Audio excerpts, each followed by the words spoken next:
Selamat malam, sahabat pembelajar, di mana saja Anda berada. Saya Dewa, kembali menjumpai Anda di seminar online yang diselenggarakan oleh Indonesia Belajar.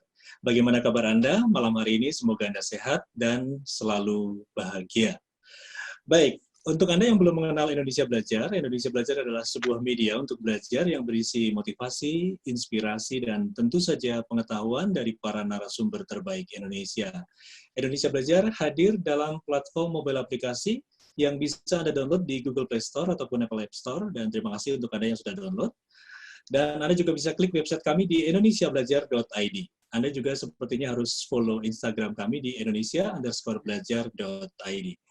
Dan Anda juga bisa, dan sepertinya harus ya, kalau belum follow ya, Anda harus follow IG-nya Ibu Eli Susanti di elisusanti.a.coach ya. Saya promosikan juga ini, Bu.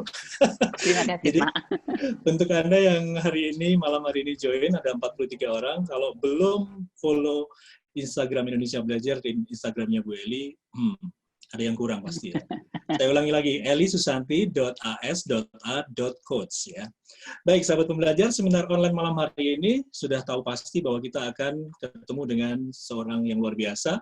Beliau adalah Ibu Eli Susanti, seorang life coach yang sudah hadir di tengah kita. Kita sapa dulu ya. Selamat malam Bu Eli, bagaimana kabarnya malam hari ini? Selamat malam, Pak. Malam ini luar biasa. Seperti Luar biasa, biasanya, ya? kan? Setiap Rabu malam pasti luar biasa ya. Dan malam yang ditunggu-tunggu ini sudah tadi langsung pada banyak masuk ya. Kita ini masih juga banyak yang masuk nih. Saya lihat di waiting terus masuk nih. Oke, kita sambil nunggu. Malam hari ini kita akan bahas serial Move On ya. Move On ini adalah bukunya Bu Eli yang Anda bisa dapatkan di mobile aplikasinya Indonesia Belajar. Anda juga bisa hubungin Mbak Eda juga. Itu bukunya. Sayang sekali buku saya tertinggal di Jakarta, Bu. Tidak saya bawa. Dan malam hari ini, penghakiman tak berujung kebahagiaan. Ini saya waktu baca ini agak merinding juga nih. Mudah-mudahan nggak merinding ya malam hari ini. Ada kata penghakiman ini. Oke, Bu Eli, sebelum kita mulai, saya ingatkan dulu untuk sahabat pembelajar, seperti biasa Anda bisa tanya atau sharing apapun di Zoom group chat atau langsung buka kamera dan buka mic. Baik, Bu Eli, apa ini? Bagaimana nih serial Move On dengan penghakiman tak berujung kebahagiaan? Iya, terima kasih Pak Dewa. Selamat datang sekali lagi kepada teman-teman semua yang di sini. Mungkin saya nggak bisa sapa satu-satu, tapi senang bisa melihat suster lagi malam ini. Ya, jadi tadi Pak Dewa bilang move on, judulnya mengerikan penghakiman gitu ya Pak ya. Sebenarnya tidak semengerikan judulnya. Topik ini sebenarnya sangat berhubungan dengan materi-materi rabu-rabu sebelumnya yang kita sudah bicarakan. Saya mengambil topik ini karena ini bab pertama dari buku Move On. Untuk teman-teman yang ada di sini, misalnya mau mengajukan, Bu, saya ingin dibahas bab yang keberapa, boleh dengan senang hati. Kenapa saya ingin membahas ini? Karena ini adalah kisah-kisah nyata.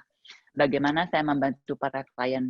Yang ingin saya tekankan adalah setiap bab itu bukan cuma satu kasus.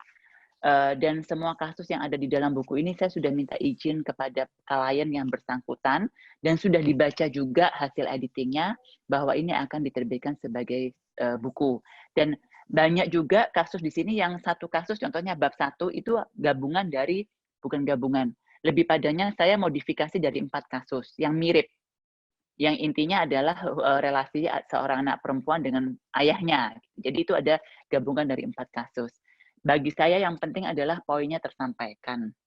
Jadi memang di buku ini semuanya kisah nyata dengan modifikasi demi kepentingan pembaca dan kepentingan kerahasiaan klien. Jadi kasusnya tidak benar-benar persis seperti yang dialami bersama saya. Ya, itu saya ingin sampaikan juga. Beberapa teman juga udah banyak yang beli buku Move On ya. Nah, untuk yang sudah baca mungkin sudah tahu ceritanya. Tapi yang belum baca, saya akan ceritakan sedikit sekilas.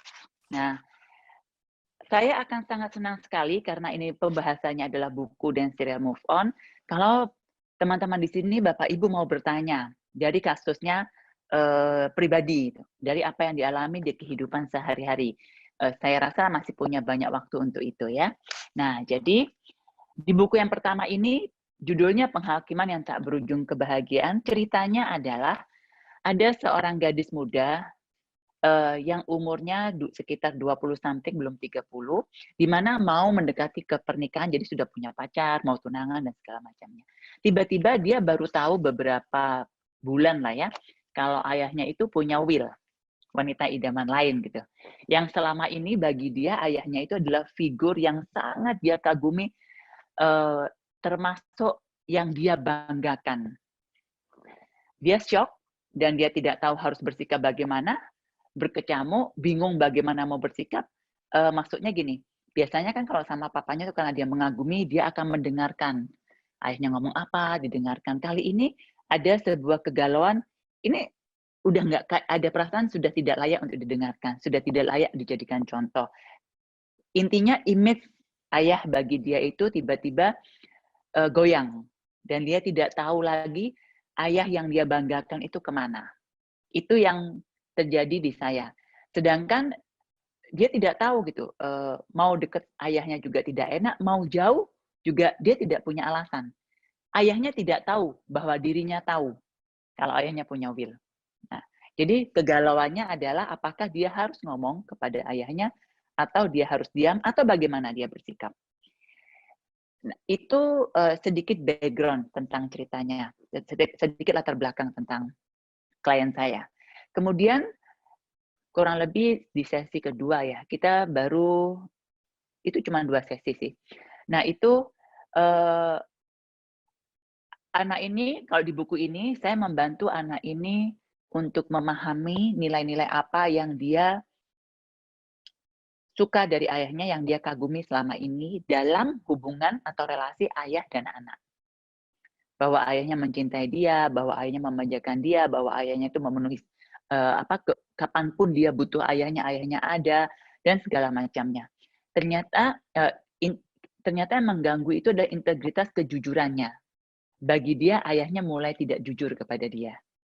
Kan biasanya ayahnya teladan. Nah, teladan itu saya pecah lagi nih. Di buku ini saya tidak bahas detail ya. Teladannya saya pecah lagi. Yang dia banggakan apa? Satu nilai yang mengganggu buat dia adalah kejujuran. Tetapi di situ ternyata tidak ada nilai kesetiaan. Itu tidak masuk untuk anak ini ya, ternyata untuk anak tidak masuk. Jadi ketika saya bantu melihat lagi apa yang dia banggakan dari ayahnya, apa yang dia suka dari ayahnya, dan apa yang mengganggu dia adalah faktor kejujuran. Pertanyaan berikutnya adalah dia harus bagaimana? Apakah dia harus konfrontasi kepada ayahnya, atau harus bagaimana? Yang saya tanyakan, ada gunanya nggak kalau konfrontasi? Manfaatnya apa? Apakah dengan konfrontasi itu akan membuat ayahnya kembali jadi kebanggaannya, atau ayahnya akan mau jujur? Karena ada 2 risiko. Satu, ayahnya akan ngomong apa adanya, satu, ayahnya akan tidak mengakui. Ya, kalau tidak mau mengakui pun kita akan konfrontasi. Jadi ada beberapa hal yang mungkin di luar kontrol kita. Kita tidak bisa memaksa. Katakanlah kita mau kasih bukti aja, kalau orang nggak mau ngaku, ya nggak mau ngaku aja. Walaupun memang sudah ada buktinya. Akan ada begitu, akan ada banyak alasan untuk mengatakan tidak. Nah, anak ini tidak siap dengan kalau papanya tidak jujur. Nah, jadi kalau saya bilang di sesi itu akhirnya kita merencanakan apa yang dia bisa bantu untuk papanya. Kenapa judulnya adalah penghakiman yang tidak berujung kebahagiaan? Kalau kita terus berkutat di menghakimi, oh ternyata ayah saya selingkuh, oh ayah saya bukan ayah yang bisa dibanggakan, terus saja seperti itu, kita pasti akan menderita sendiri. Karena kita tidak melakukan apa-apa. Seakan-akan kita tidak bisa melakukan apa-apa. Nah, ketika yang diajukan anaknya ini adalah anaknya merasa keberatan adalah nilai kejujuran dari ayahnya, saya bertanya, bagaimana caranya kamu bisa mendapatkan nilai kejujuran ini dari ayahmu? Apa yang bisa kamu lakukan? Satu, bertanya, Bu. Oke. Kalau bertanya ada 2 kemungkinan. Ayah akan menjawab seperti yang kamu curigai, atau seperti yang kamu ingin dengar, atau ayah akan menjawab tidak seperti yang kamu harapkan. Misalnya berkata tidak, enggak kok, itu enggak ada buktinya gitu. Berarti kamu harus cari bukti lagi atau bagaimana? Singkat cerita, anaknya memutuskan tidak mau bertanya. Tetapi anaknya tidak mau ayahnya itu punya wanita lain. faktornya udah banyak, udah urusan kasihan sama ibunya dan segala macam. Jadi saya bertanya apa yang bisa dia bantu untuk membantu ayahnya berubah. Apakah dengan bertanya kepada ayahnya, memaksa ayahnya mengaku, itu akan membantu ayahnya berubah? Akan membantu ayahnya kembali seperti yang dia harapkan? Jawabannya sudah pasti tidak. Jadi apa yang bisa dibantu? Kamu bisa bantu apa? Ya, dia bilang bahwa saya tahu ayah itu paling sayang sama saya, paling cinta saya, anak yang paling dicinta itu yang saya tahu. Jadi mungkin kalau saya maksudnya adalah kalau dia mendekatkan diri kepada ayahnya, menjadi teman bicara ayahnya, ada untuk ayahnya, karena dia sudah mulai dewasa kan, mungkin ayahnya akan kembali kepada keluarga. Belakangan kan dia sudah sibuk dengan punya pacar, dengan punya tunangan, sudah lebih banyak waktunya untuk mengurus masa depannya sendiri. Jadi itu yang dia pikirkan.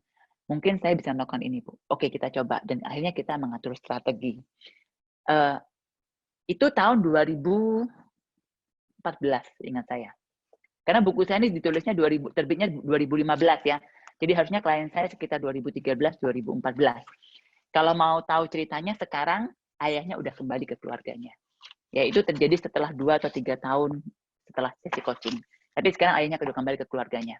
Sampai sekarang ibunya tidak tahu, atau anaknya tidak tahu apakah ibunya tahu atau tidak, tetapi yang dia tahu ayahnya sudah tidak lagi berhubungan dengan wanita itu dan sudah seutuhnya kembali ke keluarganya. Nah, itu yang saya akhiri di sesi bab ini. Jadi kenapa judulnya adalah penghakiman tidak berujung kebahagiaan?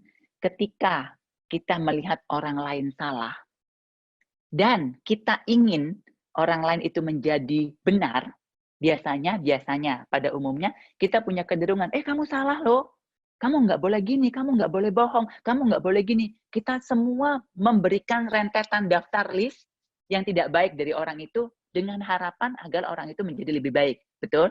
Niatnya adalah baik. Dikasih list. Harus begini, harus begini, harus begini, harus begini. Nah, setelah dikasih list, kita tinggal. Kerjain sendiri. Itu saya memberikan analogi seperti ini. Sama seperti orang yang lagi luka dan kita bilang, mungkin orangnya pertama bahkan tidak sadar kalau dia luka. Pernah kan kita misalnya kegores sesuatu, kita tidak sadar, waktu mandi perih baru kita sadar. Ternyata ada luka walaupun sedikit, yang sebelumnya nggak sadar. Nah, itu seperti kita, orang yang luka awalnya tidak sadar dan kita bilang, kamu luka loh, kamu jelek di sini, kamu jelek di sini, kamu jelek di sini, terus kita tinggal. Itu bagi saya analoginya adalah kita menunjukkan lukanya, menunjukkan kejelekannya, menunjukkan kelemahannya, menunjukkan boroknya orang ini, kemudian kita tinggal. Bahkan kita tidak melakukan apa-apa. Bagi saya, itu bukan hal yang baik untuk dilakukan. Dengan kata yang lain, sebenarnya kita jahat banget. Kita nunjuk-nunjuk salah, atau kita nggak ngapain. Sebenarnya apa gunanya? Prinsipnya begini, saya percaya semua orang tuh kepengennya baik. Contohnya semua orang kepengen sehat. Atau semua orang kepengen langsing. Ini banyak perempuan di sini ya, kepengen langsing. Saya kan bisa ngomong, kalau mau langsing itu ya jangan makan gorengan, yang olahraga, bla bla bla bla. Saya bisa kasih list tuh semua. Kamu sih suka ngemil, kamu sih suka makan malam, kamu sih suka makan mie instan. Saya hanya menunjukkan semua kesalahannya dia, kemudian saya tidak melakukan usaha apapun untuk membantu dia. Saya bisa bilang gini, nggak usah kita omongin, orangnya sudah tahu. Karena pada dasarnya, semua orang pasti kepengen jadi orang baik. Contohnya di kasus yang tadi, tidak ada seorang pun yang dengan sengaja, dengan sadar, ketika dia sudah terikat di dalam sebuah pernikahan, dia mau selingkuh. Dan dia sudah tahu loh bahwa selingkuh itu tidak baik. Gitu. Apakah dia punya kemampuan untuk tidak melakukannya, itu hal yang berbeda. Dan kita ngomong, kamu kok bisa sih selingkuh begini-begini? Nggak ada gunanya kita menghakimi. Orangnya sudah tahu bahwa itu tidak baik. Atau mungkin orangnya juga sudah punya rasa bersalah, hanya dia tidak bisa menghandle keinginannya. Dia tidak bisa mengatasi ketakutannya, kebutuhannya, atau apapun ya. Karena ketika orang melakukan sesuatu, itu pasti ada alasan di balik itu. Apakah itu kebutuhan, apakah itu sebuah reaksi dari ketakutan, apakah itu sebuah reaksi dari rasa tidak aman, apakah itu sebuah reaksi karena kebiasaan. Ada orang yang punya kebiasaan di hidupnya selalu punya drama. Ini saya barusan punya klien yang hidupnya dari kecil tuh penuh dengan drama. Jadi ketika tidak ada drama, dia harus buat drama. Ini ya serius, barusan punya klien itu. Dan itu dia tidak sadar melakukannya. Jadi ketika kita memberitahu dia, kamu kenapa sih begini? Kenapa sih begini? Jujur kenapa? Banyak orang yang kepengen jujur apa adanya. Tetapi ketika dia punya pengalaman, setiap kali dia jujur, dia dalam masalah. Tanpa disadari dia punya kebiasaan sebaiknya saya tidak jujur. Jadi pada dasarnya saya akan mengatakan dengan pengalaman saya berhadapan dengan para klien, banyak sekali klien yang datang di hadapan saya itu dengan begini. Mereka itu bukan tidak mau jadi orang baik. Nyatanya mereka datang coaching gitu kan. Mereka itu bukan tidak mau jadi orang benar. Mereka itu bukan tidak mau sembuh. Tapi selama ini semua orang-orang di lingkungannya hanya menyuruh dan memberitahu sakitnya dia apa, tapi bahkan tidak membantu. Nah, itu yang sering terjadi ketika klien itu datang kepada saya. Kenapa saya suka dengan coaching? Karena coaching itu adalah pendampingan. Jadi saya mendampingi mereka step by step untuk melalui apapun yang perlu mereka lalui. Sampai mereka bisa berdiri lagi, sampai mereka bisa melakukan apapun yang ingin mereka lakukan sesuai tujuan coachingnya ya. Itu. Jadi ya, analogi saya begitu. Kenapa kita tidak ada gunanya melakukan penghakiman? Karena tidak berujung kebahagiaan. Tidak kebahagiaan itu kepada dua-duanya. Kepada kita dan kepada orang yang kita tuding. Kita cuma bisa menuding, tapi kita tidak memberikan bantuan. Tidak ada gunanya. Kalau saya boleh sarankan, kalau kita tahu nih kepengen nuding, tapi kita tahu kita tidak bisa memberikan bantuan, mending diam. Anda sudah berbuat baik. Saya, kalau ada yang ingat ini kata-katanya siapa, tolong diingatkan dari tadi. Saya mencoba, saya ini dengar di mana ya, mencoba mengingat. Kalau tidak bisa membantu, kepada orang tua, kalau tidak bisa membalas budi, paling tidak jangan buat repot. Kalau kita tidak bisa membalas budinya orang tua, paling tidak jangan buat repot. Nah, itu kan bagi saya itu dalam banget tuh. Setiap anak pasti ingin berbakti kepada orang tuanya. Di satu titik mungkin kita punya masalah. Ya udah kita selesaikan sendiri. Kalau tidak bisa tidak buat repot, paling tidak jangan buat masalah untuk dirinya kita sendiri. Ya, saya pernah diomongin itu oleh salah satu teman yang cukup bijaksana, tetapi saya lupa itu harusnya ada kata-kata itu cukup umum digunakan. Oke, Pak Dewa itu bahasan di bab 1 saya. Kalau ada yang mau bertanya atau mau sharing, boleh. Yang mungkin punya pengalaman mirip dan mau menginspirasi orang lain. Ya. Oke. Oke. Ya, terima kasih Bu Eli. Jadi penghakiman tidak membuat merinding sebenarnya, tapi tidak ada gunanya kalau kita melakukan penghakiman ketika kita tidak melakukan apa-apa ya. Tadi dalil lama Bu, ini Bu Tika, dalil lama, when you can help, at least do no harm. Ya, Bu Wewe juga ya. Ya, dalil lama berarti ya.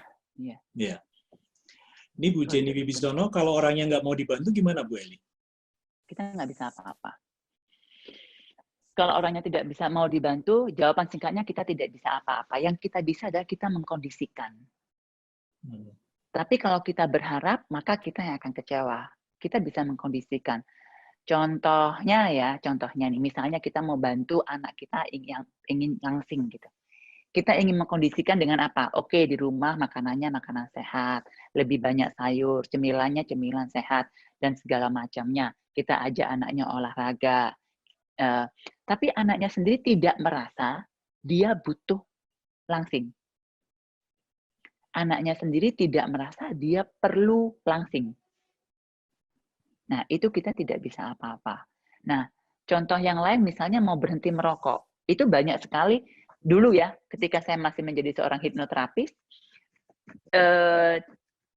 banyak para pria yang datang untuk berhenti merokok karena disuruh istrinya.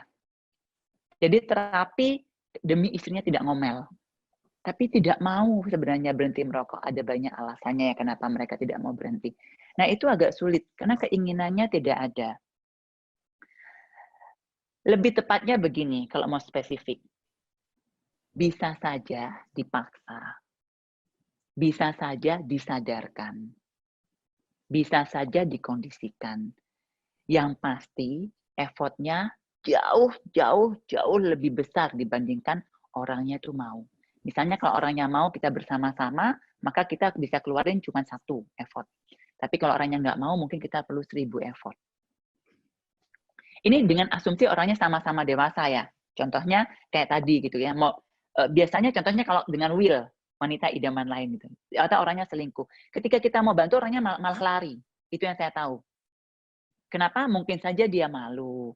Mungkin saja dia merasa ini hal yang personal. Karena pada dasarnya orangnya tahu bahwa itu tidak benar. Itu tidak nyaman dibicarakan. Atau segala macam. Ya, jadi ya, kalau itu hubungannya dengan orang dewasa. Ketika kita ngomong anak kecil itu berbeda. Karena belum tentu anak kecil tahu apa maunya. Jadi ini karena ini sangat umum, mungkin bisa lebih spesifik ya. Jadi maksudnya apa? Tetapi prinsip dasarnya adalah kalau orangnya tidak mau dibantu, kita akan memerlukan effort yang luar biasa atau bahkan kita akan kehabisan energi untuk membantu orang ini. Ya, gitu. Ya. Oke. Bu Jenny mungkin terjawab atau ada yang bisa di-sharing dengan lebih spesifik gitu? Biar. Oke. Udah cukup ya Bu ya? Iya. Oke.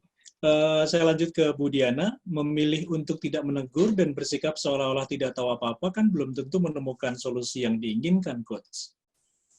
Bagaimana? Memilih untuk tidak menegur dan bersikap seolah-olah tidak ada apa-apa kan belum tentu menemukan solusi yang diinginkan. Yang diinginkan siapa dulu? Pertanyaannya itu. Solusi yang diinginkan siapa dulu? Itu mirip dengan yang tadi Bu Jenny tanyain. Solusi yang diinginkan orangnya atau solusi yang diinginkan kita? Itu kan 2 hal yang berbeda ya. Nah, biasanya kita mau menginginkan solusi yang kita inginkan. Bukan orangnya yang kita inginkan. Jadi ini saya bisa bilang kalau ada kasusnya akan lebih tepat jawabannya. Tetapi pada dasarnya itu tadi solusinya siapa yang menginginkan? Orang yang bermasalah atau saya? Ya kan? Kalau yang orangnya inginkan, maka kita boleh saja menegur, kita boleh saja memberitahu. Tapi kalau kita yang menginginkan, maka kita harus cek ke dalam. Nah, asumsinya solusi orangnya. Solusi orangnya. Nah, apakah kita tidak boleh menegur? Boleh. Saya tidak mengatakan tidak boleh menegur. Tolong ketika menegur, ulurkan juga bantuan. Contohnya begini, misalnya ya, kita mau anak kita langsing dan jangan makan gorengan. Kamu jangan makan gorengan dong, bla bla bla bla dengan segala macam. Tetapi setiap hari cemilannya kita dan masakan kita di rumah semua kita goreng. Tapi kita ngomongin anak kita nggak boleh makan gorengan. Dan kita di rumah menyediakan makanan dengan semua gorengan. Maksud saya begitu. Jadi ketika menegur, anaknya tidak boleh makan gorengan, tolong dibantu juga anaknya. Paling tidak di rumah jangan dong disediain gorengan. Seperti itu misalnya. Nah, terus kalau misalnya kita mau anaknya kita lebih langsing, paling tidak janganlah beli camilan-camilan yang akan menggoda dia untuk suka ngemil. Seperti itu. Jadi boleh menegur dan tawarkan bantuan. Boleh menegur dan ulurkan tangan untuk membantu dia. Itu maksudnya. Oke. Ya, Bu Diana, semoga terjawab ya. Tadi ketika Bu Eli memberikan contoh, ini ada Pak Joni Chong yang berkomentar, kayak emak gua nih, dicekokin makanan terus tapi disuruh kurus. Oke, Pak Joni ya, teringat ya. Oke, saya lanjut ke Bu Wewe nih. Kalau nggak dikasih tahu atau dikasih nasihat tapi disindir setajam silet, bagaimana? Itu yang namanya penghakiman. Itu namanya penghakiman. Maksudnya justru itu, kita tidak memberikan bantuan, yang ada kita hanya menyindir. Menyindir itu sama-sama menyakitkannya gitu. Maksudnya gini, coba kita bayangkan diri kita sendiri. Kita suka nggak sih disindir-sindir? Apakah kita suka kita tahu nih kita salah, tidak ditegur tapi disindir dan setajam silet gitu. Kita yang ada biasanya orang akan antipati atau defense itu bahasa bertahan, walaupun dia tahu dia salah, dia akan memberikan 1000 alasan bahwa dia tidak bersalah karena sindirannya kita. Dan itu kan bukan tujuannya kita. Saya sangat yakin ketika orang yang kita sayang dan kita merasa dia salah jalan, ketika orang yang kita cintai dan kita merasa dia melakukan sesuatu yang tidak baik, pasti kita ingin dia berubah. Niatnya pasti baik. Yang perlu dipikirkan ulang adalah, ada gunanya nggak saya ngomel? Ada gunanya nggak saya nyindir?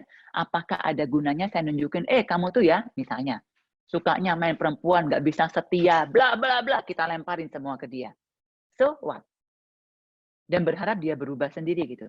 Sedangkan kita nih sebagai istrinya, misalnya di rumah, ngomel nggak pernah berhenti, diajak bicara nggak mau, setiap diajak bicara kita marah-marah karena dia tahu main perempuan lain.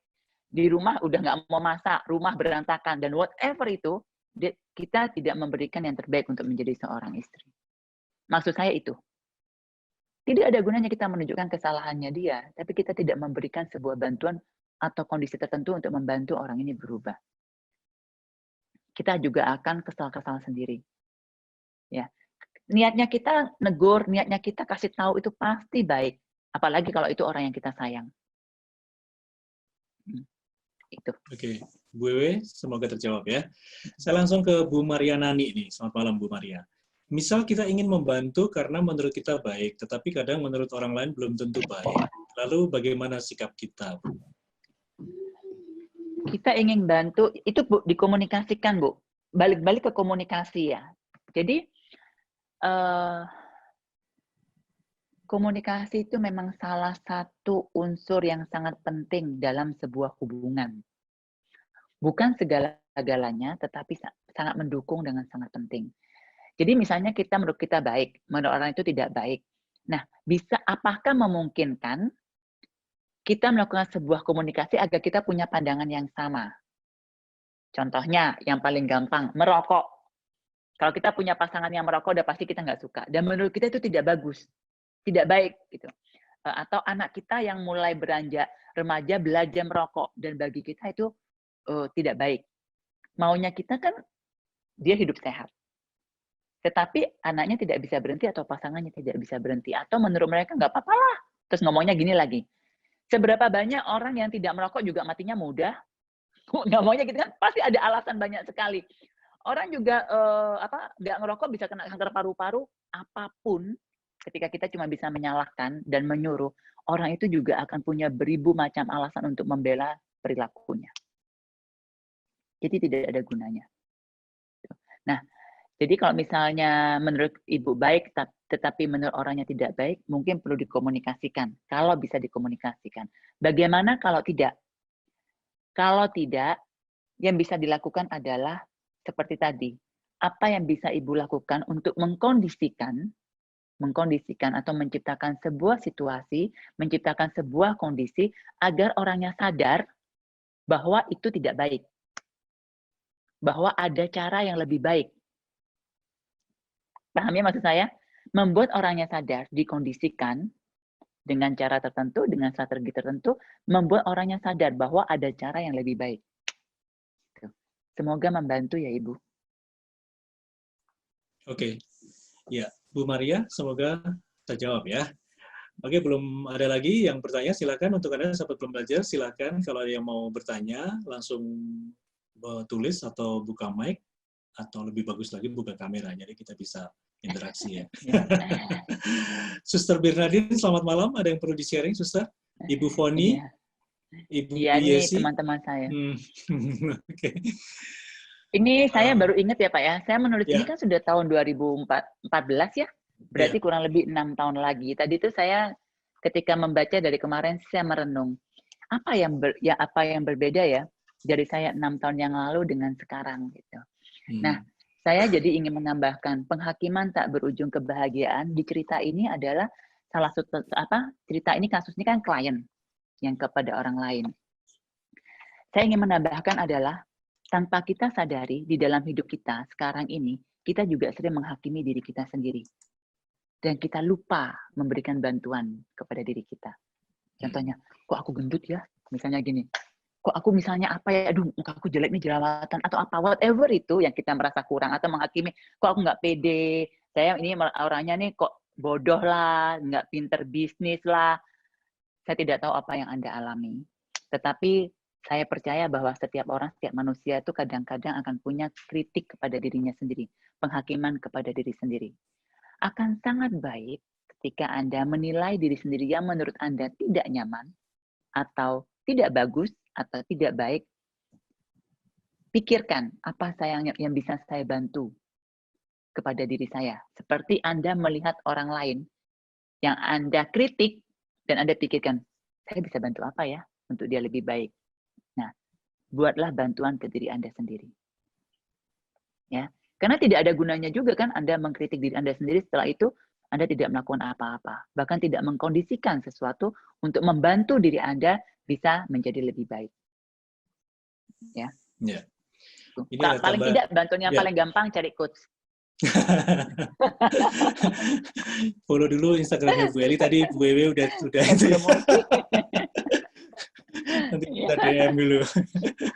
Ada tambahan dari Bu Jenny, Bu Eli ini.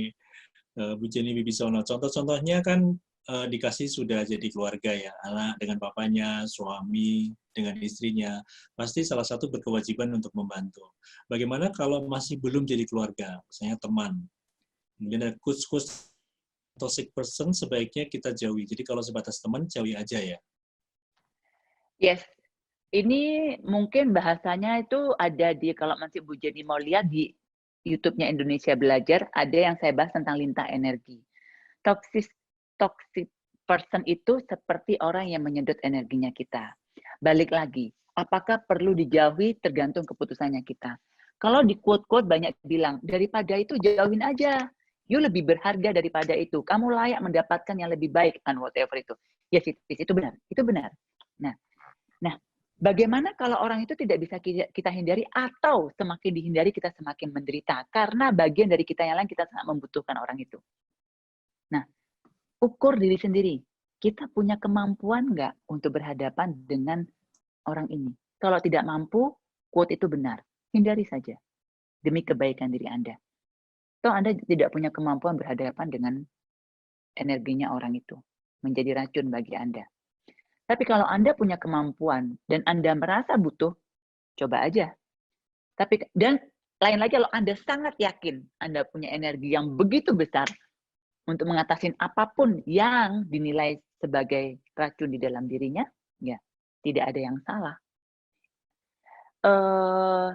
Jadi begini, ada beberapa orang yang terakhir ini juga bertanya kepada saya, kenapa yang Ibu Eli katakan itu berbeda dengan quote-quote yang ada saya baca di Instagram dan segala macamnya. Apakah itu berlawanan? Berlawanan bukan kata yang tepat. Tetapi kalau kita membaca quote, seringkali kan singkat ya. Dan kita mempersepsikan sendiri. Padahal mungkin ada penjelasan di baliknya. Saya lebih menyarankan daripada baca quote, mungkin ikut IG Live-nya. Banyak sekali IG Live di Instagram atau di YouTube yang membahas tentang relasi. Banyak sekali, dan itu bagus-bagus. Bagus-bagus. Kalau yang bisa bahasa Inggris malah banyak juga yang bagus-bagus. Silakan diikutin. Daripada kita baca quote yang sepotong. Misalnya dihindari. Yes, betul. Kalau orangnya bisa dihindari, silakan dihindari. Tapi ada nggak orangnya kayak menghindari seseorang karena ketidakmampuannya menghindari, dia semakin depresi? Ada juga. Saya tetap menganut bahwa tidak ada satu cara pun yang cocok untuk semua orang. Tiap orang akan punya caranya yang unik.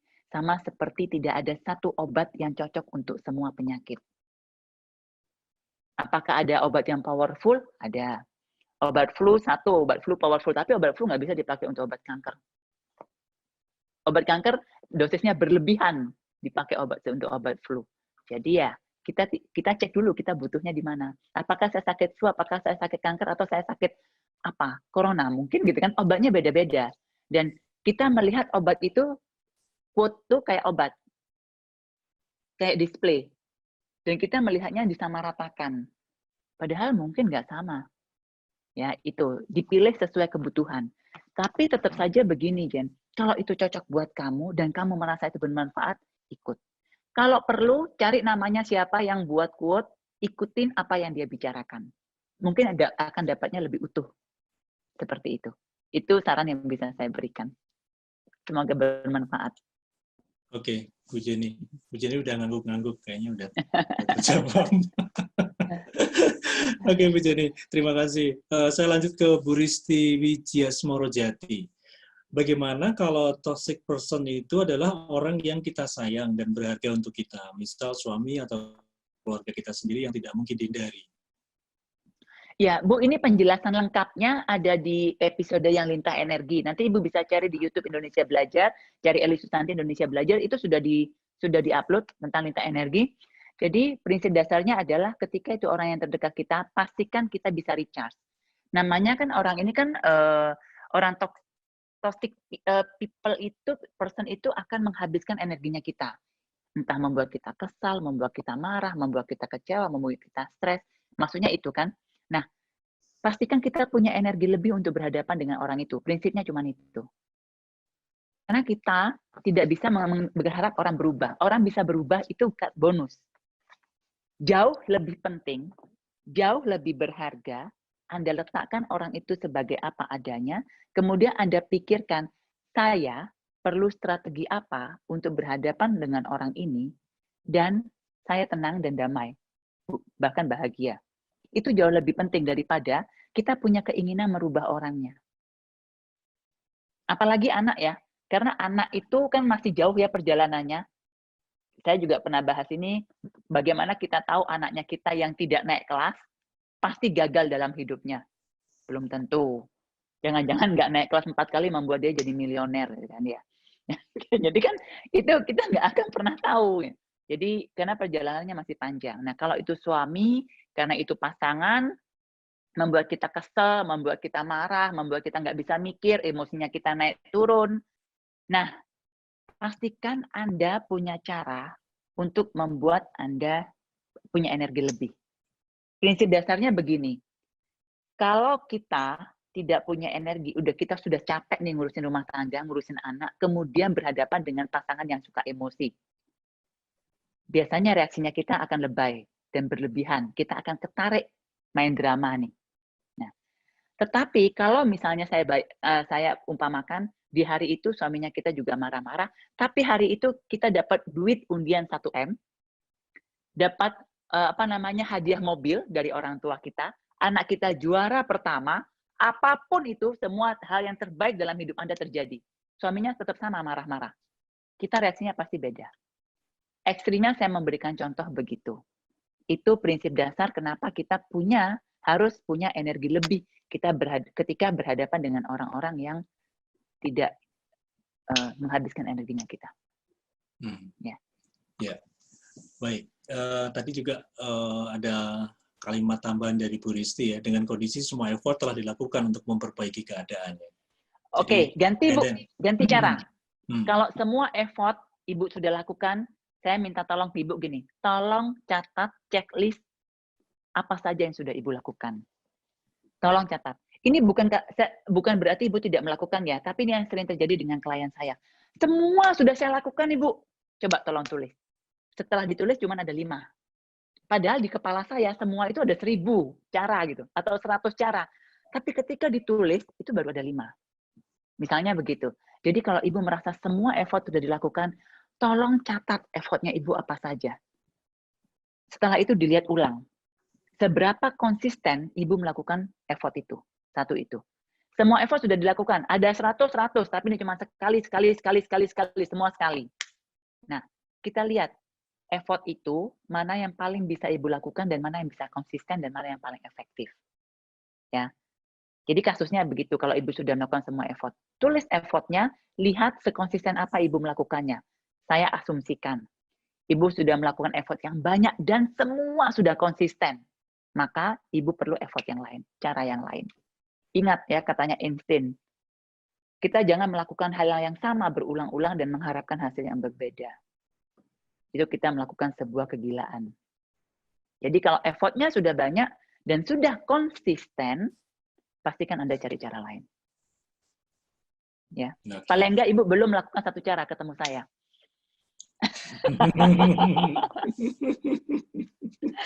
Oke, Bu Risti. Ya, semoga terjawab. Saya ingin memberitahukan Ibu bahwa masih banyak cara yang kadang-kadang kita tidak terpikir. Boleh diskusi dengan teman-teman yang mengalami hal yang sama, atau Cari di dunia internet sekarang sekecil ini handphone kita bisa dapat informasi apa saja. YouTube, IG Live, online, course online, ya. Oke. Ya, oke. Ini Bu Risti ketawa. Benar Bu, belum bertemu. Terima kasih Bu Eli dan Pak Dewa. Oke, semoga membantu ya Bu Risti ya. Bu Eli ini ada yang private ke saya, jadi kalau private saya nggak bisa nyebutin namanya ya kayaknya ya. Oke. Ya, jika kita pribadi yang mengalami, di mana kita curhat, lalu kemudian cuma ditegur saja tanpa dikasih bantuan atau solusi, dan malah kemudian yang kita curhati selalu menyalahkan, lalu menghindari kita. Nah, bagaimana sebaiknya kita bersikap? Oke, yang pertama Ibu, paling enggak Ibu tahu rasanya, saya nggak tahu Ibu atau Bapak ya yang tanya, tapi paling enggak sekarang Ibu tahu bagaimana rasanya tidak enak, cuma disalah-salahin, diomel-omelin, tapi nggak dikasih tahu apa-apa gitu ya. Nggak enak kan? Jadi, stop lakukan kepada orang lain. Seperti itu ya. Nah, yang kedua bagaimana kita bersikap. Nah, kita mau teriak minta bantuan juga mungkin orangnya nggak mau bantu. Bisa saja karena orangnya tidak punya kemampuan membantu kita. Yang pertama, itu tadi, apa yang disampaikan kepada orangnya, coba kita pikirkan, apakah saya benar seperti yang orang ini omongkan? Kalau kita merasa benar, Anda pikirkan, apa yang saya bisa bantu untuk diri saya sendiri? Kalau benar, itu yang Anda mau tuju. Kalau Anda sepakat bahwa orang ini benar. Nah, tetapi bagaimana kalau saya tidak sepakat, Bu? Enggak, saya nggak merasa seperti itu. Satu lagi yang pertama, coba dikomunikasikan. Saya berasumsi misalnya nih pasangan atau orang tua atau orang dekat. Coba dikomunikasikan. Ungkapkan Anda butuh bantuan apa. Kadang-kadang orang itu bukan tidak mau bantu. Dia tidak tahu mau bantu apa.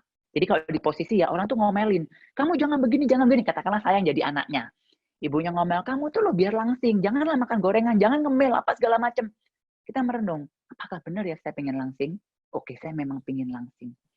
Oke, kalau pengen langsing, saya bisa nggak berusaha sendiri? Kayaknya saya nggak mampu. Karena mama terlalu banyak begini-begini. Oke, sekarang kita, di pihak yang tadi dikritik, kita tahu dulu kita maunya apa, kita sepakat, kemudian kita pikirkan, kita bisa kerjakan sendiri atau tidak. Kalau kita tidak bisa kerjakan sendiri, kita perlu bantuan apa? Kalau kita sudah tahu kita perlu bantuan apa, komunikasikan kepada orang yang tadi mengkritik. Mama tahu nggak? Bener mah aku pengen langsing. Tapi aku perlu bantuan. Boleh nggak? Mama jangan masak gorengan. Boleh nggak mulai sekarang berhenti dulu beli kue dan beli cake. Berhenti dulu buat kue. Berhenti dulu buat cemilan. Misalnya seperti itu. Dan tolong ketika saya menolak makanan, jangan marah ya. Jadi kan kita mengungkapkan kita butuh bantuan apa.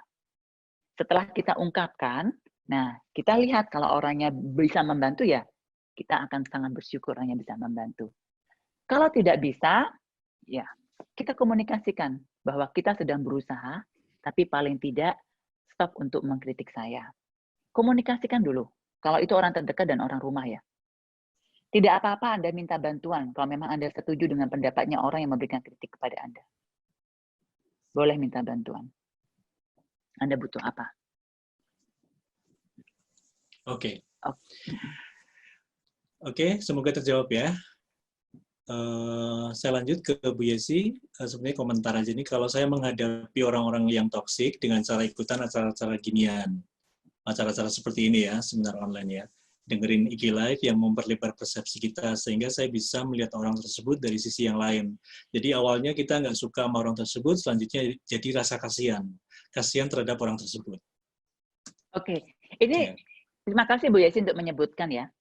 Sebenarnya ikut live seperti ini, mau IG live atau apapun, ketika Anda merasa bermanfaat, kan Anda pasti ikut 1 kali, 2 kali gitu ya. Di apapun live yang Anda merasa manfaat, itu bisa menjadi sumber energi Anda recharge. Charging energi. Akan berbeda dengan Anda melihat rekaman. Rekaman Anda akan dapat ilmunya. Tetapi ketika kita bersama seperti ini, sebenarnya kita sedang transfer energi juga. Energi itu saling menguatkan. Karena kan kita berinteraksi. Semua interaksi, itu kita pasti akan ada take and give. Take and give. Jadi ketika kita membutuhkan, maka kita akan memberikan kepada orang itu. Ketika ada orang yang butuh, dan kita akan memberi kepada orang itu. Dan memberi itu enak loh sebenarnya. Contohnya kita bisa bantu orang, kita juga merasa feel good. Jadi maksud saya adalah, kalau Anda sempat, dan Anda punya acara apapun, misalnya seperti malam ini, sempatin ikut. Kalau itu memang benar-benar bisa men-charger energi Anda, tolong ikut. Bukan untuk saya, tapi untuk Anda sendiri. Mungkin Anda dapatnya bahkan bukan dari saya, tapi mungkin dari Pak Dewa, atau dari Bu Wewe, atau dari suster, atau dari siapapun yang kita tidak tahu, atau dari komennya teman yang lain. Nah, itu sebabnya kenapa ketika Anda punya komunitas yang mendukung, itu sangat penting juga. Ya, kalau ibu-ibu biasanya suka arisan kan, ketemu ngomongnya nggak jelas, hahaha sana sini gitu, padahal nggak ada yang diomongin, tapi pulang hatinya happy. Itu charging energi. Karena teman-teman yang kita berkumpul adalah teman-teman yang membuat kita punya energinya menjadi booster energinya kita. Nah, kita nggak bisa kumpul, ini juga salah satu yang bisa kita lakukan. Ya, itu. Ya, oke, terima kasih Bu Yesi. Kalau saya amati memang Ibu Yesi juga setiap Rabu malam tuh masih duduk di paling depan. Ya Bu Yesi Terima ya. kasih Bu Yesi. Dan pasti buka kamera. Oke, terima kasih Bu Yesi. Semoga selalu hadir di Rabu malam. Ada Pak Joni juga nih yang komentar soal Bu Yesi kayaknya ini. Saya suka bahasa memperbesar atau melebarkan persepsi kita, karena yang sering jadi masalah adalah sebenarnya adalah persepsi kita yang kecil atau sempit, tapi sudah merasa besar. Ya, Gitu ya, Bu? ya, itu salah satunya memang. Dengan ikutan seperti ini tuh kita memperlebar persepsi kita, memperluas database kita. Yang dulu kita misalnya mikir orang kalau marah-marah harus kita marahin balik, mungkin ya, atau apapun itu. Nah, jadi dengan kalau dulu tuh kita sering dikasih nasihat, baca buku. Karena baca buku itu akan memperlebar wawasan kita. Seperti buku itu adalah jendela dunia. Karena kan dulu buku cuma adanya. Itu saya sangat setuju. Dengan kita semakin banyak persepsi, banyak pengetahuan, biasanya yang terjadi, kita akan semakin sedikit menghakimi. Nah, tentu saja begini. Saya akan ceritakan sedikit saja apa yang membuat saya belajar berhenti menghakimi, bukan kata yang tepat. Paling tepat adalah klien saya.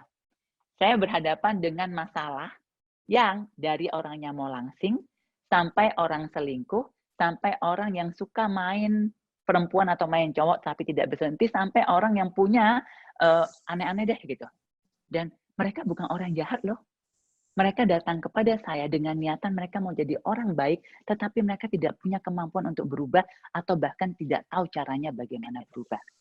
Ada gay juga. Terus mereka bahkan tidak mau jadi gay. Tapi mereka tidak mampu melawan itu. Nah, klien saya ini yang membuat saya itu punya persepsi sangat lebar. Hal yang mendasar juga tahun 2016 saya ikut training sertifikasi yoga. Beberapa teman mungkin sudah pernah mendengar cerita ini. Sebelum itu, saya berada di dunia training yang motivasinya begitu kuat. Harus punya goal, harus punya plan, harus punya tujuan, harus berusaha. Dan semua tuh pokoknya hidup itu harus sukses. Tidak ada kata gagal. Tidak ada yang namanya tanpa rencana. Harus punya goal. Itu dunia saya sebelumnya. Ketika saya masuk ke dunia yoga dan ambil sertifikasi selama 30 hari, saya bertemu dengan dunia yang berbeda. Teman-teman saya itu kita 24 orang, 24, 26, dari negara yang berbeda. Dan dari Jepang, Jerman, segala macam. Ada yang ikut yoga itu, yang dari Inggris, itu bahkan dia tidak rencana tinggal di Bali 30 hari. Jadi masih muda, masih umur 23, dia meninggalkan pekerjaan dengan uang seadanya traveling ke Asia. Dan dia memutuskan traveling sekitar 1 tahun. Oke, ada training yoga, ikut. Saya bilang, terus gimana hidupmu? Ya, nggak apa-apa. Itu satu hal. Yang kedua, guru-guru saya. Mereka itu bisa setahun di mana, setahun di mana, setahun di mana. Tanya, ada plan nggak? Nggak ada. Tergantung nanti bisa lihat kerja, bisa melakukan kebaikan di mana. Workshop di mana. Itu memutarbalikkan persepsi saya yang sebelumnya. Bahwa ada loh orang-orang yang hidupnya seperti itu dan mereka baik-baik saja dan mereka bahagia. Saya juga punya satu teman yang ketika ikut itu dia masih umur 24 kali, kerja di Google di Singapura dan kedudukannya sangat bagus.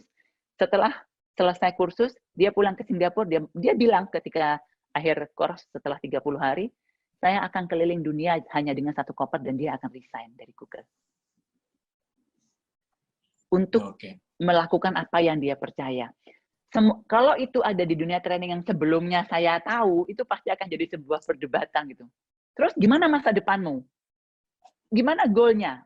Tidak untuk cari uang gitu maksudnya.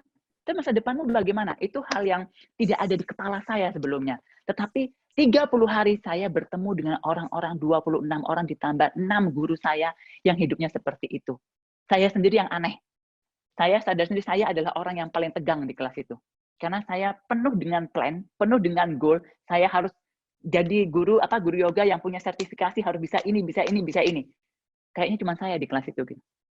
Yang lainnya menikmati dan menikmati perjalanan, dan itu merubah banyak hal. Pandangan saya, itu memperlebar persepsi saya untuk nambahin Joni. Silahkan ya, jadi maksud saya gini, kalau sudah belajar bisnis, coba cari belajar tentang parenting, coba belajar dari sisi spiritual, belajar dari mana, itu akan memperlebar persepsi kita. Persepsi kita ya. Oke, baik. Terima kasih Bu Eli. Pak Joni, komentar Anda sudah ditambahkan sama Bu Eli ya, secara komplit. Tadi meneruskan Bu Yesi yang rajin, juga ini ada Bu Wewe, ye, untung saya rajin ikut Rabu malam. Kemudian Bu Yesi juga pasti ditunggu Rabu-Rabu malamnya. Betul banget Bu Eli, ikutan webinar seperti ini bikin recharge energi kita. Thanks Bu Eli dan tim Indonesia Belajar. Acara tetap tiap hari Rabu jam 7. Oh ini nggak mau pindah ini kayaknya. Oke, terima kasih. Kita nggak akan pindah, tetap Rabu malam. Rabu hari baiknya. Nah, ini ada satu pertanyaan yang private ke saya. Bagaimana caranya kita memaafkan orang yang telah membohongi kita bertahun-tahun? Dan bagaimana caranya kita membantu dia untuk berubah? Ya, private di saya juga. Terima kasih Bu Eli sudah membacakan. Ya. Oke, silakan. Memaafkan itu urusannya bukan dengan orang lain sebenarnya. Memaafkan itu adalah memaafkan diri kita sendiri. Sebelum memaafkan, menerima bahwa kita terluka. Itu dulu. Mampu nggak kita terima bahwa saya terluka? Apa yang dilakukan membuat saya terluka? Karena biasanya kita menolak terluka. Saya tidak mau terluka. Jangan lukai saya, gitu ya. Nah, itu membuat kita tidak bisa memaafkan orang. Jadi terima saja bahwa saya sedang terluka. Di situ dulu. Nah, kemudian ketika kita sedang terluka, berikan waktu kepada diri sendiri untuk mengeluarkan apapun. Apakah ibu marah, ibu sedih, ibu kecewa, namanya juga terluka kan? Kasih waktu untuk memproses itu. Ibu atau bapak yang bertanya ini tidak perlu selalu menjadi orang kuat. Tidak ada satupun di dunia ini yang meminta ibu harus selalu kuat. Jadi ketika ibu terluka, kasih waktu kepada diri ibu yang sedang terluka. Mau nangis, mau marah, mau kecewa, mau lockdown, 1 minggu dulu nggak keluar kamar, silahkan. Tidak ada yang kejar ibu harus segera memaafkan orang itu. Kasih waktu ke diri sendiri. Ya. Nah, setelah itu baru kita berhadapan. Pikirkan. Jangan berharap orang itu akan berubah. Anggaplah orang itu akan membohongi kita seumur hidup. Ya. Nah, sekarang ini yang kita bisa lakukan ke diri sendiri. Setelah itu apa yang kita mau lakukan? Oke, saya masih mau bersama dia, saya tidak mau bersama dia. Kalau mau bersama, strateginya apa? Kalau tidak, seperti apa? Setelah kita siap dengan yang kemungkinan terburuk, baru kita berhadapan dengan orangnya dan kita berkomunikasi. Saya selalu menyarankan, jangan berkomunikasi dulu kalau kita tidak siap dengan kemungkinan terburuk. Untuk urusan-urusan seperti ini ya. Karena biasanya ketika kita tidak siap menerima apapun itu, komunikasinya kita akan hanya menghakimi dan menyalahkan. Karena kita akan meminta orang itu berubah. Kita akan hanya menuding, dan minta orangnya berubah. Beda dengan kita kalau sudah menyiapkan diri dan menerima kondisinya apapun itu. Tujuannya cari solusi, dikomunikasikan. Apa yang ibu rasakan, seperti tadi, ibu perlu bantuan apa? Akui aja, saya terluka, saya tidak bisa begini lagi, saya perlu bantuan. Apakah bisa mulai saat ini kamu ngomong apa adanya, jujur, paling enggak di aspek yang ini. Kalau orangnya tidak bisa, ibu sudah siap, karena sebelumnya kita sudah menyiapkan. Bagaimana kalau dia tidak mau? Tapi kalau kita tidak menyiapkan diri, begitu dia ngomong nggak bisa, kita akan kebakaran lagi. Dan tidak akan menemukan solusi apa-apa. Semoga membantu ya Ibu ya. Oke. Baik, saya langsung ke Suster Bernardine yang sudah menulis tentang mengadili. Sering mengadili orang lain, apakah ada hubungannya dengan pengalaman trauma di masa lalu? Apa? Tentang mengadili. Ya. Iya, Apakah? Ya. pasti suster. Apapun yang kita lakukan sekarang, apa jadinya diri kita ini, itu tidak ujuk-ujuk apa ya, tidak tiba-tiba. Tiba-tiba kita punya. Semua yang kita punya, semua yang kita lakukan, semua yang kita ucapkan, semua yang kita pikirkan, dan kebiasaan kita, itu pasti dari masa kecil. Jadi kalau orang, misalnya nih, dari kecil sudah terbiasa dipukuli oleh orang tuanya, dia sudah terbiasa dipukuli, maka dia sudah terbiasa dengan selalu punya rasa sakit di hidupnya. Ketika dia tidak punya rasa sakit, jangan-jangan dia akan cari-cari rasa sakitnya. Karena dia tidak terbiasa tanpa rasa sakit. Ya. Nah, kalau yang jadi gini, apakah pasti seperti itu? Nggak pasti ya. Di dunia ini tidak ada yang pasti, karena orang bisa berubah di tengah jalan. Tetapi pada prinsipnya apapun yang kita alami itu pasti dari masa lalu. Ketika kita berubah pun pasti ada sesuatu di perjalanannya kita yang membuat kita berubah. Ya. Nah, kalau orang yang dari kecil dimarahin terus, disalahkan terus dan segala macam, dia akan belajar untuk membela diri dan menyalahkan orang lain. Sebelum disalahkan saya nyalain orang dulu. Sebelum disakitin saya nyakitin orang dulu. Nah, dia akan jaga tamengnya. Nah, kalau kita mengerti prinsip ini, kita tidak akan pernah menyalahkan orang lain. Yang ada kita kasihan. Karena pada dasarnya orang itu juga dipengaruhi oleh masa lalunya dia. Yang bahkan mungkin satu dia tidak sadar, yang kedua dia tidak tahu bagaimana caranya menghentikan. Contohnya ada seorang klien yang tidak bisa menghentikan drama dalam hidupnya. Drama maksudnya gini, dari kecil dia sudah dipukuli oleh orang tuanya. Dia sudah menikah 3 kali, 3 kalinya suaminya selingkuh dan diceraikan, gitu kan ya. Dan banyak sekali drama yang lain. Ketika bertengkar dengan ibunya, dengan adiknya, ditipu oleh adiknya, banyak sekali dramanya di hidupnya. Nah, ketika dia belajar bahwa hidup harus berdrama, maka dia akan cari drama terus. Satu titik dia sadar, benar ini saya cari gara-gara. Pasangan saya yang sekarang loh, nggak apa-apa, dia menunjukkan dia setia. Anak saya loh, nggak cari gara-gara. Semua orang di sekitarnya tidak cari gara-gara. Dialah yang cari gara-gara karena dia butuh drama. Tapi kan dia udah sadar nih. Ketika dia sadar, dia belum tentu tahu caranya berhenti. Sama seperti kita belum tentu tahu caranya berhenti nonton sinetron atau drama Korea yang lagi seru. Ya. Dan susah buat kita untuk menghentikan itu. Ya. Jadi ketika sadar, itu satu hal. Kemampuan untuk berubah, itu satu hal.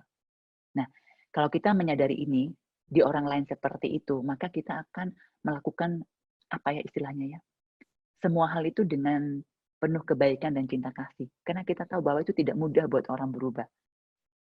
Kita saja nggak mudah, bagaimana kita menuntut orang lain. Ya, itu semoga membantu ya suster. Jadi kalau misalnya ada murid yang nakal atau orang tua murid yang mencari gara-gara, tolong dipahami suster, mereka juga bekerja dengan masa lalunya. Oke, suster, terjawab ya.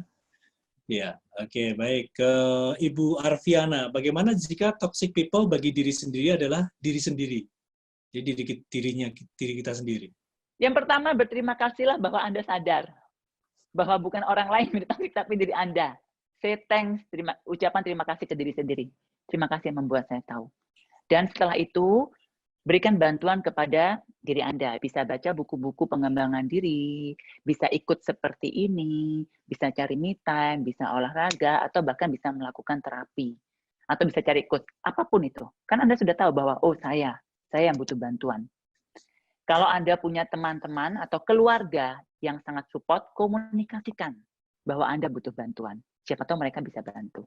Saya pengen berubah loh seperti ini, tapi saya nggak yakin saya bisa. Boleh nggak bantu saya? Mulai sekarang kalau ngomong sama saya, usahakan deh jangan jangan dengan nada tinggi karena itu membuat saya trauma. Apapun itu, komunikasikan apa yang Anda butuhkan ke orang-orang terdekat Anda. Dengan catatan jangan berharap pasti diturutin ya. Karena belum tentu mereka tahu caranya. Belum tentu mereka punya kemampuan membantu Anda. Paling tidak Anda sudah melakukan usahanya. Anda mengatakan apa yang Anda butuhkan. Oke. Oke, baik. Terima kasih Bu Eli. Semoga terjawab Bu Arfiana. Ini ada Bu Rinile, sering lupa kalau ada acara CLI Zoom. Bu Rini ya, harus di alarm ya handphonenya ya. Setiap Rabu jam 7 kurang 5 lah. Oke, Bu Jenny, gimana sih caranya melupakan trauma masa lalu? Trauma masa lalu tidak bisa dilupakan, Jen. Yang pertama hanya bisa diterima bahwa itu adalah perjalanan hidup kita. Yang kedua adalah bagaimana kita berdamai dengan itu. Berdamai artinya kita tetap ingat, tetapi sudah tidak berpengaruh terhadap kita. Karena yang namanya trauma kita nggak bisa lupakan. Yang bisa adalah berdamai. Berdamai maksudnya apa? Satu, terima. Yang kedua, ketika kita berhadapan dengan ingatan itu, memori itu sudah tidak ada pengaruhnya terhadap emosi kita atau perjalanan hidup kita berikutnya, karena sudah selesai. Jadi, saya akan menawarkan sebuah kata bukan dilupakan, tetapi berdamai. Namanya berdamai sudah lagi tidak saling menyakiti, kan? Trauma itu menjadi trauma karena saling menyakiti. Antara yang saya mau jalani sekarang, tapi saya masih dipegang dengan trauma saya. Saya mau maju nggak bisa. Saya mau maju nggak bisa karena trauma gitu. Nah, kata berdamai itu adalah dia sudah tidak mengganggu lagi. Tetap ada di situ tapi tidak mengganggu. Ya. Oke, jadi kuncinya berdamai ya, Bu Jenny. Oke, semoga Bu Jenny terjawab. Dan ada Bu Yesi, ini saya alami terjadi terhadap mertua perempuan saya. Saya dulu merasa mertua saya jahat orangnya, tapi sekarang saya bisa melihat kalau dia itu kasihan, dan sekarang saya lumayan dekat. Sering dikira saya anaknya sendiri, bukan menantu. Banyak yang heran, saya sering pergi ya sama mama mertua, soalnya biasanya kan mertua perempuan sama mantu perempuan suka crash. Oke. Yes, terima kasih Bu Yesi sudah sharing. Paling enggak kita dari sharingnya Bu Yesi bisa belajar bahwa tidak ada yang namanya tidak mungkin kita melakukan sebuah perubahan ketika kita mulai dari diri sendiri. Kayak Bu Yesi tadi, saya yakin usahanya dari diri sendiri dulu. Gitu. Beresin diri, beresin cara komunikasi, beresin persepsinya tentang mertua, dan segala macamnya. Ketika kita berubah, lingkungan kita juga akan berubah. Ya, jadi terima kasih sharingnya, semoga juga menginspirasi yang lain. Oke, terima kasih Bu Yesi sharingnya, sering-sering ya. Bu Jenny lagi nih, sepertinya kita yang harus terus-menerus mengasah skill untuk manage diri sendiri ya. Apakah untuk berdamai dengan diri sendiri, atau membantu orang lain, atau belajar menerima orang lain untuk belajar melupakan? Belajar menerima orang lain salah satunya. Melupakan sekali lagi tidak mungkin. Kecuali, gini, kalau kita dengan sengaja ingin melupakan, kita nggak bisa. Saya pengen lupa. Oh, makin nggak bisa lupa gitu. Karena kita kan makin pengen lupa. Nah, yang bisa memang kita lupa secara otomatis. Karena sudah nggak penting lagi buat kita kan. Ingat nggak barang kita banyak lupa naruh di mana? Karena barang itu nggak penting. Tapi semakin itu penting, kita kepengen lupa, semakin nggak bisa lupa. Nah, jadi pada dasarnya, kata berdamai itu adalah penerimaan kuncinya. Memang tidak mudah. Apakah kita yang harus mengasah skill-nya kita? Jawabannya yes. Ini sedikit ke arah yang berbeda ya. Kenapa harus kita yang diasah? Ketika mati, kita nggak ngajak orang lain. Cuman diri kita yang berhadapan dengan jalan itu. Jadi nggak bisa kita ngajak orang lain atau berharap orang lain yang berubah. Yang kita bisa asah cuman diri kita. Karena di jalan itu, cuman kita yang dinilai. Bukan orang lain. Oke, itu mungkin semoga bisa memberikan sebuah motivasi kepada Jenny untuk kenapa kok aku terus yang masih belajar, kenapa kok masih aku terus yang mengasah gitu ya, kenapa bukan dia gitu ya. Ya itu. Kalau ada apa-apa nanti di jalan ujung hidupnya kita pun sendirian tidak bisa ngajak dia. Jadi kita lah yang harus diasah. Ya, semoga membantu. Iya, keren Bu Eli, itu tulisnya Bu Jenny. Oke. Pak, ini saya mau minta waktu sebentar kepada teman-teman. Kan tadi Pak Joni ngomong melebar persepsi, dan beberapa kali saya ngomong soal komunikasi, saya jadi ingat. Saya sama Cik Wewe itu punya acara tanggal berapa, Be? Sabtu ini, tanggal 25. Jadi sebenarnya saya terima kasih kepada Wewe yang berinisiatif mengundang saya untuk teman-teman dan komunitasnya, karena beliau merasakan manfaatnya. Yang mau saya ajarkan adalah DISC. Dan banyak juga di grup tanya, kenapa Ibu DISC? Kan saya banyak belajar DISC. Begini, DISC itu bagi saya alat yang bukan yang terbaik, bukan. Tapi saya banyak sekali menggunakan alat ini untuk komunikasi. Satu itu, yang kedua untuk tahu kalau kita di tempat kerja dengan cepat. Kita melihat orang ini bagusnya di mana, dengan cepat ya, secara garis besar. Nah, daripada kita pakai orang lain, biasanya orang lain kita belajar. Nah, banyak tes kepribadian yang lain yang sangat detail. Saya orangnya apa sampai 39 poin, apa segala macam. Yes, mana yang bagus, semua bagus. Saya pakai DISC yang sederhana, alasan saya cuma satu. Ini powerful untuk komunikasi, yang kedua sederhana untuk diajarkan, yang ketiga sederhana untuk Anda kuasai dan sederhana untuk Anda lakukan di keluarga Anda. Itu saja alasan saya. Saya bisa menggaranti Anda bahwa dengan Anda belajar yang dengan teknik yang saya gunakan itu, Anda nggak perlu menghafal lagi, tapi paling tidak Anda bisa sudah pakai di keluarga Anda sendiri. Nah, untuk detailnya, jujur saja, saya lupa. Coba ditanya ke Wewe. Aduh, gimana dong? Oke, silakan Wewe bisa membantu.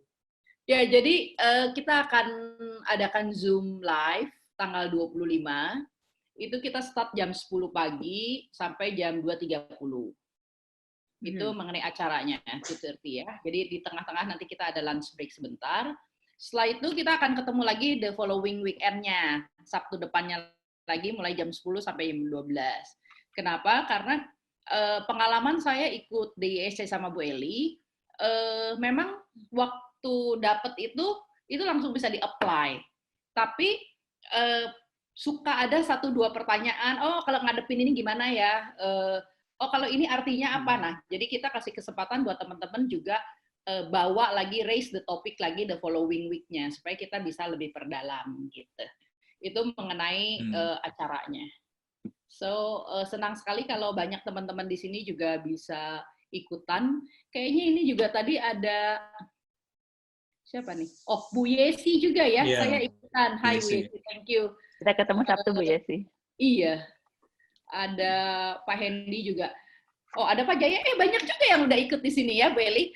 Jadi ada beberapa. Pak Hendy ini sebetulnya udah ikut waktu offline, Bu Eli.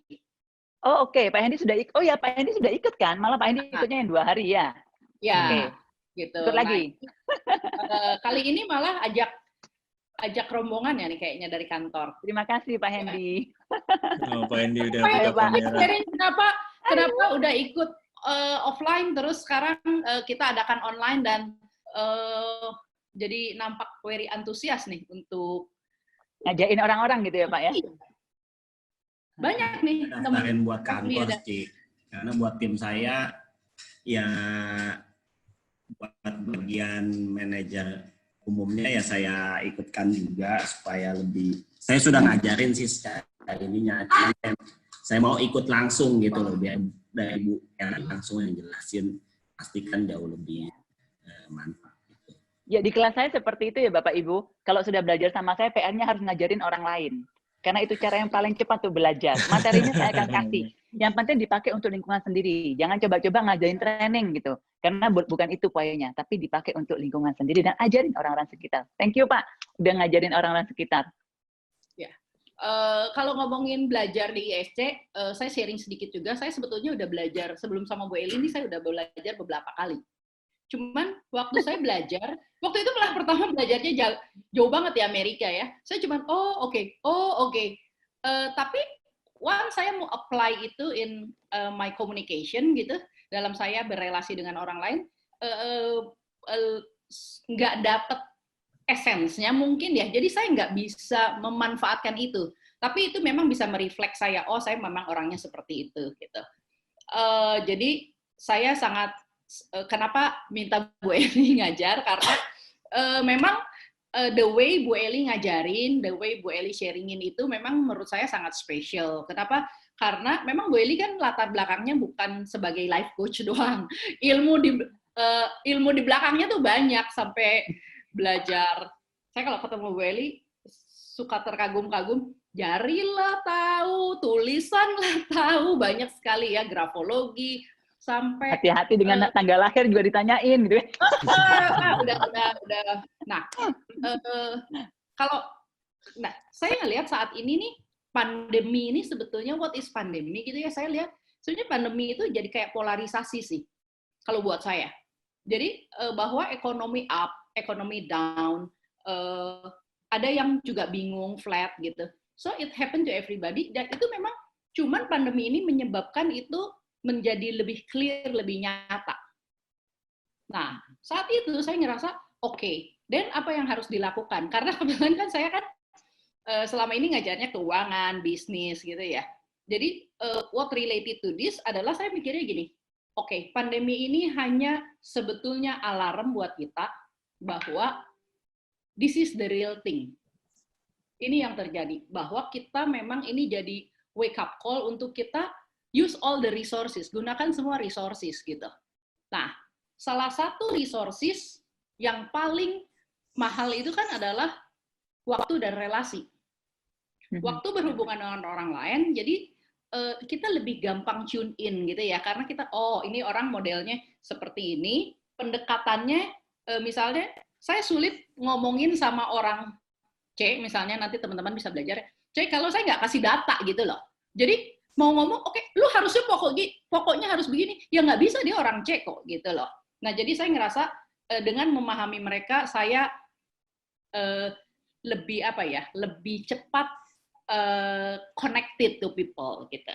Terus di penggunaan resources mengenai human resources juga buat teman-teman yang di bisnis, di pekerjaan, saya merasa itu penting banget gitu.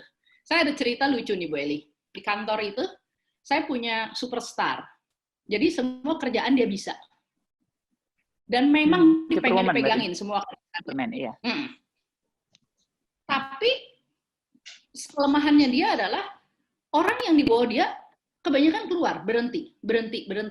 Tapi setiap kali ditegur, dia nggak bisa gitu loh, sulit sekali. Nah, ternyata setelah saya belajar di ISC, ya ampun ini orang sebetulnya very potential, cuman melakukan pekerjaan yang not the right person at the right place.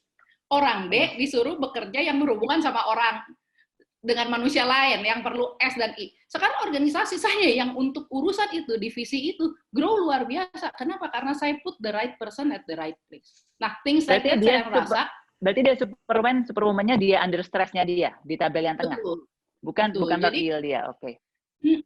Jadi, dalam hal ini, dan karena saya mulai belajar memahami tim saya satu persatu, jadi organisasi itu mulai I don't need more people gitu loh, tapi saya jadi tahu strength-nya masing-masing gitu. Nah itu menurut saya akan sangat bantu di masa-masa seperti ini. Karena mau ekonomi up, mau ekonomi down, mau bingung, tetap ternyata pandemic is a wake up call untuk kita menggunakan apapun yang kita punya. Gitu. That's why thank you. Ayo Beli bikin. Iya, saya dipaksain WB udah dari bulan-bulan kemarin gitu ya. Terus aja maksudnya keluarnya ini. Anyway, WB boleh minta diskon untuk teman-teman yang di sini ya, WB ya. Nanti kalau hubungi WB bisa bilang bahwa saya peserta hari ini gitu. Hari apa nih sekarang? Hari Rabu. Karena setahu saya early bird-nya kan sudah berakhir. Jadi mungkin nanti teman-teman yang mau daftar bisa kontak WB dan kasih tahu bahwa Anda adalah peserta seminar malam ini. Nanti ya, betul. Karena sekarang kan early bird-nya udah berakhir weekend lalu, cuman ya karena Bu Eli sudah ngomong malam hari ini, oke, jadi nanti kasih tahu aja WhatsApp me kalau peserta hari ini malam hari ini, jadi kita akan kasih Anda early bird, lumayan diskonnya cukup banyak ya. Terima kasih WW untuk arrange ini, karena saya tahu WW ini bukan IO ya, beliau ini pembisnis juga trainer gitu ya, juga buat workshop, tapi saya sering ditarikin untuk ajarin ini gitu ya, karena kita ya juga sebenarnya kita belajar sama-sama sih. Saya juga belajar ilmunya beliau juga, cuman saya belum berjodoh di properti. Berjodohnya di orang gitu ya. Ya. Oke. Terima kasih. Ya, terima kasih Bu Wewe. Ya, sama-sama ya, Pak Dewa. Jadi Bu Wewe sudah nulis di Zoom group chat ya, nomor telepon Bu Wewe ya. Silakan untuk Anda yang ingin mengikuti kelasnya Bu Eli tentang DSC hari Sabtu besok, di Sabtu pertama ya berarti ya, jam 10 pagi. Oke, closing statement mungkin ya Bu Eli ya, untuk tema kita.